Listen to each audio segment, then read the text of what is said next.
Ahmad Yusan jadi korban kebijakan BKPSDM Jembrana, tak bisa ikut PPPK paruh waktu. Jembrana, Bali. Ahmad Yusan Hidayatullah, seorang pegawai kontrak di Pemkab Jembrana, menjadi korban kebijakan kepegawaian yang dinilai tidak transparan. Akibat mengikuti tes CPNS, ia kini dirumahkan dan tidak bisa mengikuti seleksi PPPK paruh waktu, meski sebelumnya mendapat informasi berbeda dari Badan Kepegawaian Daerah BKD Jembrana, Kamis tanggal 30 Januari tahun 2025. Menurut pengakuan Ahmad Yusan, sebelum mendaftar CPNS, pihak BKD melalui analis SDM Kominfo Jembrana menyampaikan bahwa pegawai kontrak yang melamar CPNS dimanapun, jika tidak lolos, masih bisa dialihkan ke PPPK paruh waktu. Namun, setelah mengikuti seleksi CPNS, ia justru dinyatakan tidak memenuhi syarat untuk dialihkan ke PPPK paruh waktu. Ini seperti jebakan Batman, karena pihak BKPSDM Jembrana memberi harapan sebelumnya kepada pegawai kontrak, sehingga saya berani mengikuti tes CPNS, dan apabila saya tahu dari awal ada pengumuman resmi dari BKPSDM mungkin saya tidak akan mengikuti tes CPNS. Saya sudah bekerja lebih dari 2 tahun, tapi sekarang malah dirumahkan dan tidak bisa ikut PPPK paruh waktu, ujar Ahmad Yusan.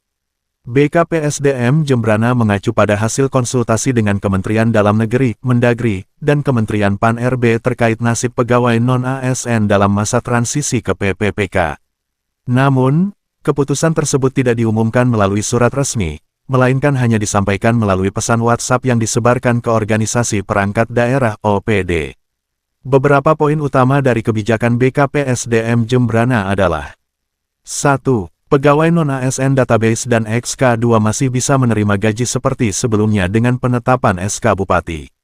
2. Pegawai non-ASN dengan masa kerja lebih dari 2 tahun dihitung sejak tanggal SPK hingga pendaftaran SSCASN. Jika kurang dari 2 tahun, mereka tidak bisa mengikuti seleksi PPPK paruh waktu. 3. Mereka yang tidak lolos seleksi tahap 2 tidak bisa diusulkan ke PPPK paruh waktu dan kontraknya tidak boleh diperpanjang. 4. Non-ASN di Puskesmas dan RSUD masih bisa dijadikan pegawai BLUD jika dibutuhkan dan mampu dibayar oleh BLUD. 5.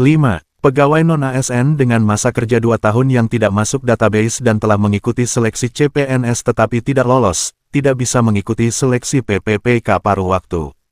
Kasus yang menimpa Ahmad Yusan Hidayatullah bukan satu-satunya.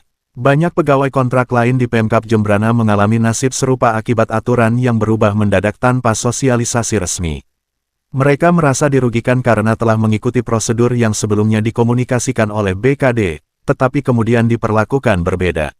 Situasi ini menimbulkan keresahan di kalangan pegawai kontrak di Jembrana, terutama mereka yang telah mengabdi lebih dari 2 tahun dan kini terancam kehilangan pekerjaan tanpa kejelasan. Sumber berita, Tim Red Muhtar Muhtarom, Ketua DPC PPWI Jembrana Bali.